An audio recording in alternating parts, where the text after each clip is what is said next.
and Spade.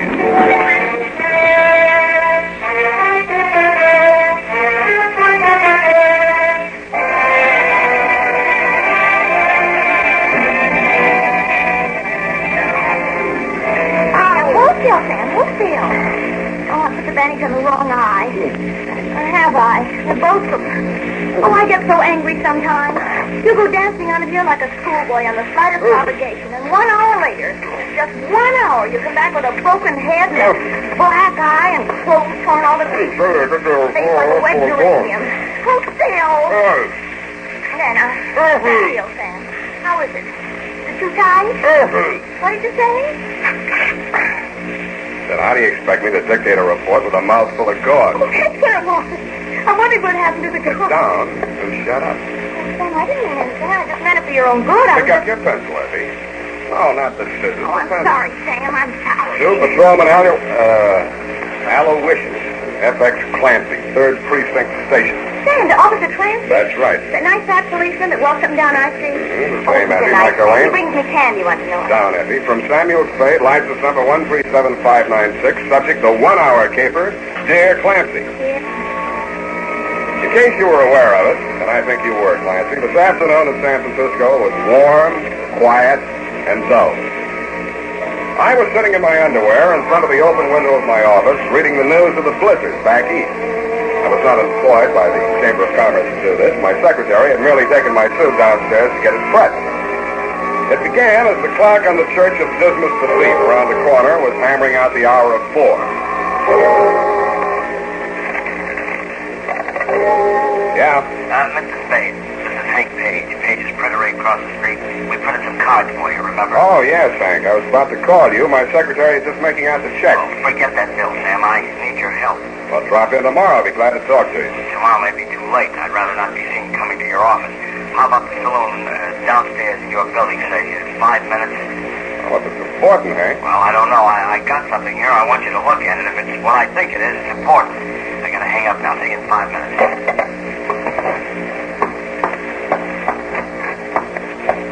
Oh! Where do you think you're going in that? Same old hat, Effie. What's the matter with it? It's not referring to your hat, Sam. Well, that's what you're looking at. I'm trying to avert my eyes, Sam. Here's your suit. Oh, I forgot. Well, look out the window, Effie. I'll put it on. Got a phone call. Maybe a job. I gotta meet a man. Sam, you can't go out on a job now. Why not? Why do you think I got your suit pressed? The man's coming to take your picture. What man? From Baffling Detective Magazine. Oh. Well, I'll try and make it, sweetheart. Sam, I'm tired of making excuses to people. I set up this appointment for 5:30, and I want you back in plenty of time. I wish you wouldn't go. Oh, all right, go on. But if you aren't back in this office by 5 o'clock, that's 10, Sam. You can find someone else to make your excuse. Okay. Shall we synchronize our watches? I skipped the elevator and walked downstairs to save time. It was 11 minutes after 4, last beer time, when I reached the entrance of the happy hour oyster and beverage bar. I turned and looked across the street. Hank Page was just stepping off the curb. He was jaywalking, but that didn't explain what happened. He saw it in plenty of time and jumped back out of the way. It saw him, too. The wheels cut sharply towards him, and the front bumper caught him just behind the knee. All right. Keep moving there. Keep moving. Come on. Back on the sidewalk. Come on now. We'll take care of him. Damn. Yeah, Hank. Leave him be, Mr. Spade. Leave him be. I've got to get his station. Come on, get these people back. This man's hurt bad. Give him some air. Better not try to talk, Hank. No. Here. This is it. Cigarette case. Hey, wait a minute. What was that? What's what, Clancy? Well, he gave you something there. A gold cigarette case. I've seen him. Oh, you must be mistaken, Clancy. Hank, can you talk anymore? Cigarette case. Find out. Gotta find out. My wife. Yeah, what about your wife? I can't.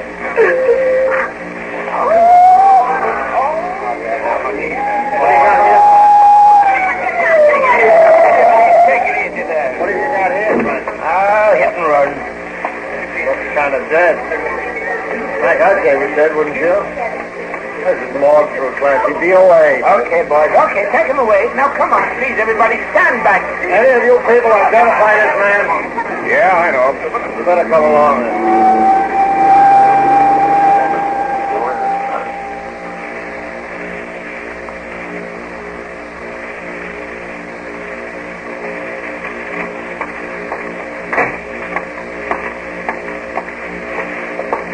Oh, hello, Sam. Hello, Maxie. Hank Spade. Oh, yeah, just came in. 2 seconds. Maxie. Yeah. No, you better not look at him now. He's in no condition. Oh, sure. Sure, you can give her the money. It's in your effect. Yeah. Oh. Hey, that's Mrs. Spade. She didn't lose any time. Like to meet us then? Yeah, Maxie, I would. You know, Milty says she's going to look nice in fact. That's so. Spade? What? I knew your husband slightly. My name is Sam Spade. Oh, yes. You're a detective. He said he was going to see you. Did he? Not quite. You happen to know what he wanted to see me about? Yes, he found something, a cigarette case. He didn't tell me what it meant, but he seemed very worried about it. He told me that if anything happened to him, I should claim his belongings right away. See, here they are. His watch, his wallet, elk pin, school ring, cigar cutter, little cigarette case. Oh, now, please, Mrs. Spade. I've got the cigarette case here. You've got it. How did you? Oh, he gave it to me just after the accident. I expect he was trying to tell me to give it to you. Here, you take it. Oh, no, it's initials. No, some woman gave it to him. I don't want it. Just put it away, out of my sight forever. Okay. You can open your eyes now. It's back in my pocket. Thank you. Thank you. Now, let's talk, Mrs. Spade. What was on your husband's mind? Well, I don't know. He wasn't very well. Heart trouble, nothing terribly serious, but he'd get these little spells and he had to stay home from work, sometimes a week or 10 days. But Mr. Soule, the foreman at the print shop, would look after things, you know. I even thought he was getting better. Your husband have any fights lately? Oh, no. He wouldn't dare with his heart. He had a black eye. Oh, that happened at home. He fell down. Yeah. Well, I'll be in touch with you.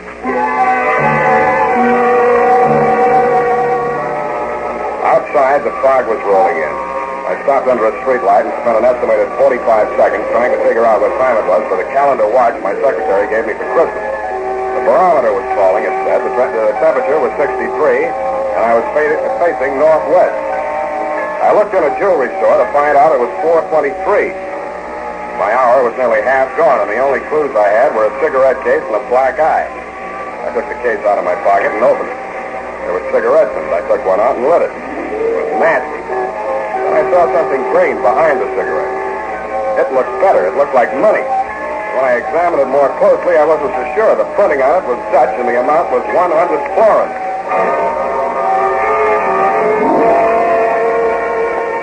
The banks were closed, but it only cost me 2 nickels and a pay telephone to find out where to take it. It was a small but solid-looking establishment on Montgomery. The gold lettering on the plate glass window said Van Pelden Meisner, commercial agent, Amsterdam, New York, San Francisco, Macassar, and Curacao. Gentlemen here? I want to see Mr. Meisner. There is no Mr. Meisner. That's only Van Pelt, and I'm Hendrik Van Pelt. I'm so sorry. Oh, don't see it like that. Maybe you can help me. What can I do with you? Well, somebody paid me off for a job in Dutch money. I want to know how much it's worth. Oh, this better than Meisner, I know. The value of money. Show me, please. Maybe you'd like a cigarette, too. They're Dutch. Please. My brand, Sumatra Queen. Thanks. Oh, good. You like good, Sumatra Queen. No, the money. 100 florins. High under the light, look. Serial number. Here is M. Quadrate clear is. Seal good color is. Paper excellent. You wish to exchange? What's it worth? Well, look, the latest quotation is florin against the dollar. 53 $8.24. That's what the exchange fee taken out is. You like $10 notes? I love them. You mean that money's real money? Who knows better than I should, eh? My brother was engraver to the Royal Dutch Treasury. I myself in the manufactory was until the occupation coming was. Pardon me. Would you mind saying that again, please? So in the manufactory from all kinds of money, including already currencies from the Indies, East and West, Java, Celebes, Borneo, and homeland, Netherlands. Also 6 months in Bulilong, Bali, where I'm English learning. Oh, you learned English? Several foreign languages, too. I see. Well, I'll take it in 10. Sure.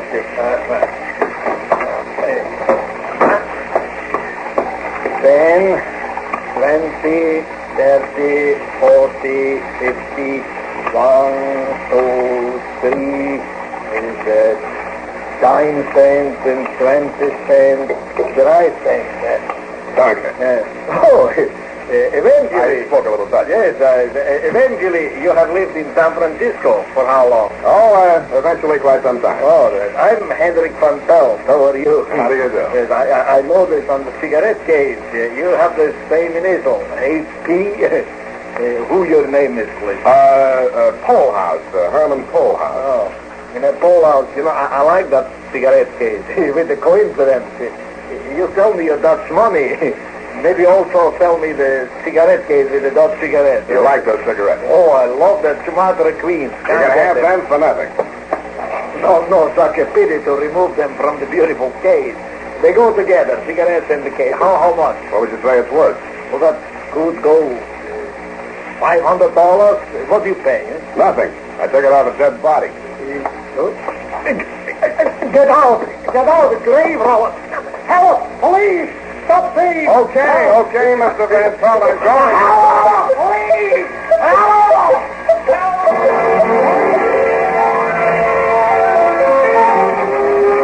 I ran, did not walk to the only exit. A squad of bank cops thundered past me, followed by half a dozen city dicks and some Burnsmen who confused Van Pelt's burglar alarm with that of the bank next door. Nobody paid me any mind until I reached Church Street. I was just crossing when I saw it the second time. It was the same car that had run down Hank Page. I strained my eyes against the headlights. I couldn't make out the man behind the wheel, but I got the license plate before it happened. I felt it before I heard it. It hit my chest like a sledgehammer. The last thing I heard was the footsteps of a heavy man pounding toward me. The clock on the Church of Dismas the Thief was chiming the half hour.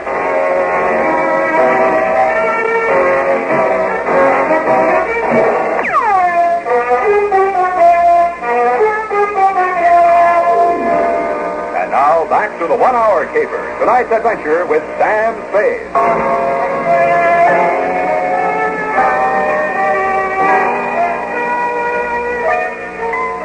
I'd started the caper with 2 clues, a cigarette case and a black eye on a dead man. When I woke up in the alley, I didn't have the cigarette case. Instead, I had 2 black eyes. One of them was on me. Strangely enough, I was alive. I reached inside my shirt to examine the bullet hole over my heart. There was nothing there but a bruise. I wondered what had been in that gold cigarette case besides gold and Dutch cigarettes. The slug had come at me hard enough to knock me down and out, but the case in my inside pocket had stopped it. I limped to the nearest phone booth and phoned Tuttle in the traffic division. The plates on the hit-and-run car were registered to one Hendrik Van Pelt.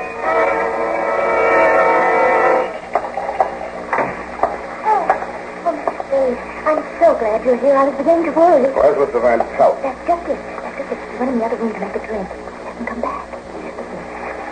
You don't know how glad I am you're here. Do you know why he invited me to have this drink with him? I can think of one reason. Oh, thank you. Listen, he wants to buy Hank's cigarette case. And, of course, much as I hate an Indian giver, Mr. Spade. Yeah? Well, you know, Hank didn't leave much, only a little insurance, and the printing shop is a partnership, you know, Hank and Mr. Soleil, and the cigarette case is just a windfall. I told him you wouldn't stand in the way of a widow. I wouldn't think of it. I knew you'd do the decent thing, Mr. Spade. Give me that. Please, Mr. Spade, my bruises. Besides, I haven't got it. You haven't got No, now, look, Mr. Spade. it? Blanche. Okay, now, Blanche, try and think. Did you ever hear your husband mention Van Pelt? No. No, they never even met. Mr. Van Pelt said so. How'd Van Pelt find out about the cigarette case? They said you showed it to him. How well do you know your husband's partner, Mr. Soleil? Oh, we're total strangers now. I told my husband everything. He forgave me. Uh-huh. And what did Mr. Soleil tell you? Nothing much, nothing. He's led a very dull life. Almost as soon as he got out of reform school, he took a forgery rap. Oh, very That's dull. where he became a master flipper. And stir, as they say. Oh, yes, they do. But they're not much help. Au contraire, Blanche. Au contraire. I escorted her outside and pushed her into a taxi. Then I walked back to Church Street. As I rounded the corner, I could see light in the window of Paige's printery. The chimes were hammering out 5:15 when I entered Hank Page's shop. In the back, a guy was sitting at a desk in his shirt sleeves checking off figures in a ledger. I introduced myself, and he told me his name was Ben Soleil. We shook hands, and then he waved me to a chair across the desk. This is awful, Spade. What with one thing and another, we're heels over head in work, and got to pull with these books, and I don't know a thing about it. And pardon me. Yes. Oh, all right. Well, things are a little confused here just now. Could you tell me a little more about it? Huh? Oh, yes, I understand the problem. Well, we're handling it at this end, but we'll be very busy for a while. Now, there's definitely no point in you dropping by tonight. Oh, you'd think the news of the boss's death would make some difference to those customers, but no. Hey, take that fellow that just... Yeah, I know you're very busy, Mr. Soleil. I don't want to take up too much of your time, so... Say, what makes you think that car deliberately ran down the boss? Did I say so? Well, you're an insurance dick, aren't you? You got me tagged. Anybody have anything against him, as far as you know? Oh, he fired 2 printers last week. Why? Well, they couldn't spell in English. You see Mr. Page this afternoon? Yeah, he came in for about 10 minutes. Said he'd be back on the job tomorrow morning. He was killed just after he left. How'd he look? Oh, same as usual. You wouldn't say he'd been in a fight. Oh, good Lord, no. He was a sick man. He had a piece of porn in his hand when he was hit. Know anything about that? Oh, sure, he got it here. One of our customers, a man named Van Pelt, paid for some work with it. Boss wanted it for a souvenir, so he took it with him. Does Van Pelt know about Page's heart? Oh, that's a stupid question to ask. You didn't know Page was killed with Van Pelt's car. That's a long shot, but... Thanks. Here's another one. You're lying straight down the line. Huh? You Wait didn't see Page today. If you had, you'd have mentioned that he had a black eye. He didn't take that Dutch money for a souvenir. If he had, you'd have mentioned the cigarette case. You said enough.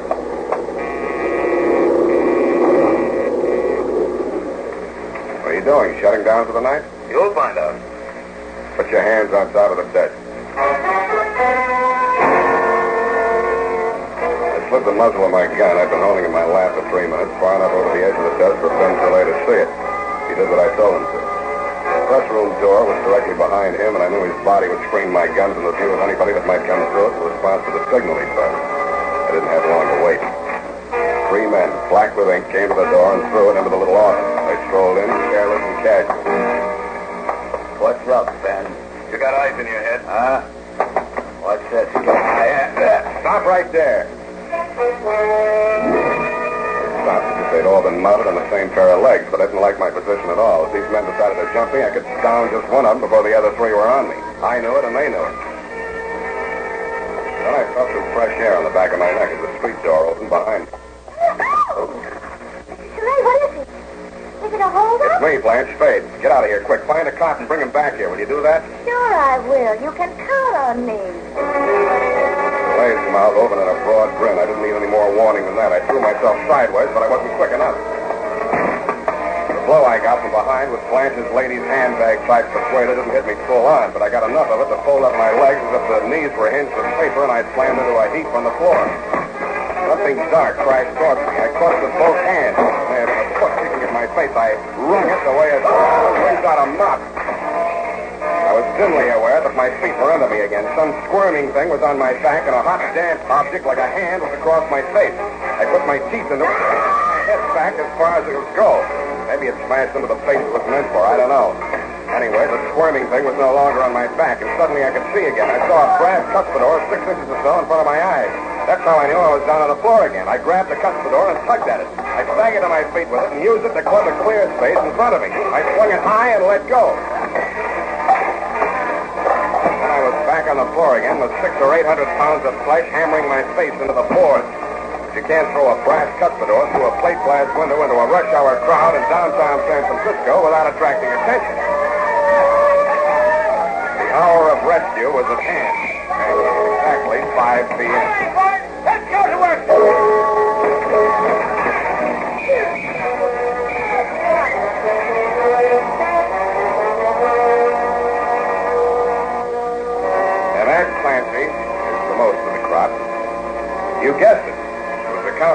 paper was very easy. The returns are not all in yet, but I think when the feds pick up Van Pelt, they'll find he was telling the truth when he said he was working in the Dutch government printing office in Amsterdam at the time of the Nazi occupation. He probably bought his way out of the country with the same kind of money he and Soleil were printing here, genuine Dutch florins printed from the original plate. Being a skilled metal worker, he designed a gold cigarette case into which those plates would fit with uncanny accuracy. The crowning touch was the way in which he concealed them from view. He filled the case with an odious brand of Dutch cigarettes, which only fools or criminals could possibly smoke. It was the safest hiding place in the world. So clever was it, now get this fancy boy, that even I, Sam Spade detective, never suspected the presence of base metal until it stopped that slug Van Pelt threw at me in the alley. Period. End of report. Oh, Sam, to think you went through all that just to keep your promise to me. Yes, Effie, but what hurts even more than these wounds is the thought that you doubted my word. Oh, I didn't say that, Sam. I only inferred that you had no sense of time. Yeah? Well, I guess you've changed your mind about that, eh? No, I haven't, Sam. May I ask why? Well, I'd rather not discuss it during working hours, Sam, but as soon as I've typed up this report, I'll tell you exactly what I mean.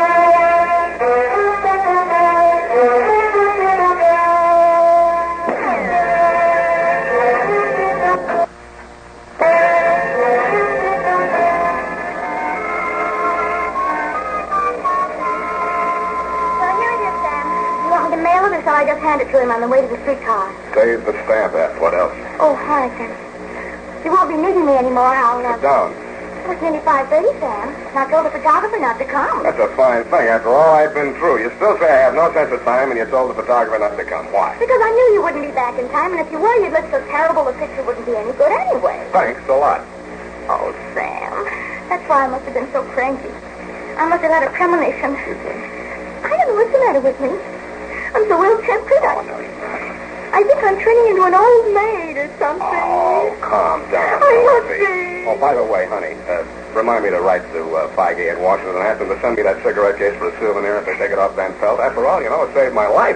You're right. Mm-hmm. That's And here I've been nagging and saying all these terrible things. Oh, Sam, I know. Come here. Oh, no, Sam, no, your bandages, your wound. Oh, Think I'll live. good night, Sam. Good night, sweetheart.